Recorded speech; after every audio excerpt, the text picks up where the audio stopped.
علیکم السلام ورحمت الله.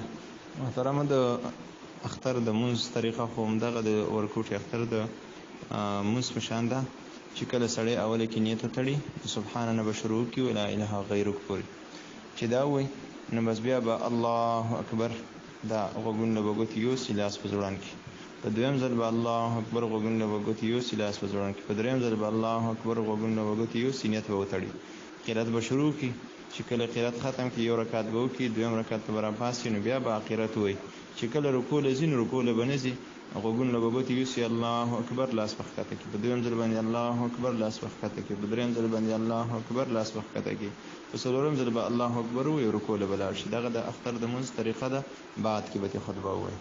علیکم السلام. وعلیکم السلام ورحمت الله. محترمه چې کوم داسې څیز په واخلي چې هغې باندې سړی کاروبار کوي اخلي او خرڅوي لکه شګه باجري خښته بلاک وغیره نو دې ته سامان تجارت ویلی شي. سامان تجارت چې کله د 450 نه زیاتو پیسو وي نو په هغه کس باندې بیا قرباني کول دا واجب دی لهذا دا به قرباني کوي. وعلیکم السلام. وعلیکم السلام ورحمت الله. محترمه غالبا نهم د ذوالحجې ده په زیارت پر ورځ باندې راځي لهذا بیا خو به د زیارت د ورځني تکبیرونه دا سټارټ کولی شي.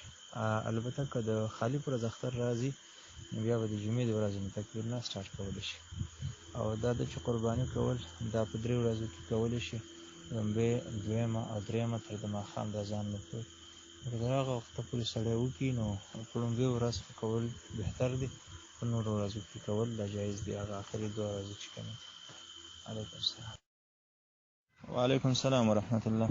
محترمه که زخم د دماغ ته ونه رسي نو اگر که د ښکرې خوځي یا ترې وغورځېږي قرباني کول پرې جایز دی. علیکم السلام. وعلیکم السلام ورحمت الله. محترمه چې کله د اختر ته 10 ورځې پاتې شي مطلب ذوالحجه شروع شي نو نوکان نه کټ کول دا مستحب دی. مستحب هغې ته وایي چې که دا کار وکړي مطلب دغه نوکان کټ نه کړي ویښته کټ نه کړي نو ثواب به درې الله جل شانه درکوي او که چېرته کټ یې کړ نو بیا پرې ګناه نشته نه د قربانۍ باندې څه اثر غورځوي. علیکم السلام. وعلیکم السلام ورحمت الله.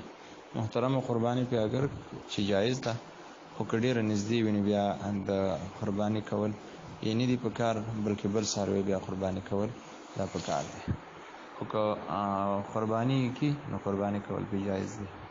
علیکم السلام. وعلیکم السلام ورحمت الله. محترمه د څاروي دپاره ښکر راختل شرط نه دی لهذا بغیر د ښکرو چې هغه کونډې غوا یا چې کوم دی دا ګډه یا چیلې ورته ویلی شي نو په دغې باندې هم قرباني دا جایز ده او پې کېږي او دغه شان که مات شي او د هغې زخم د دماغو ته نه وي رسېدلی بیا پې هم قرباني کولو دا جایز دی. وعلیکم السلام. وعلیکم السلام ورحمت الله. محترمه چې کم ګډه چیلې وي نو په دې کې 1 کال شرط دی چې 1 کال وي نو بالکل قرباني دا پې کولی شي 2 کاله شرط دا په میخه یا په غوا کې دی. البته که ګډ کې دا مسله شته دی چې که چېرته هغه د کال په څاروو ګډانو کې پرېښودلی شي او پته نه لګي نو که د 6 میاشتو نه زیاتې بیا پې هم قرباني کول جایز دی. علیکم السلام.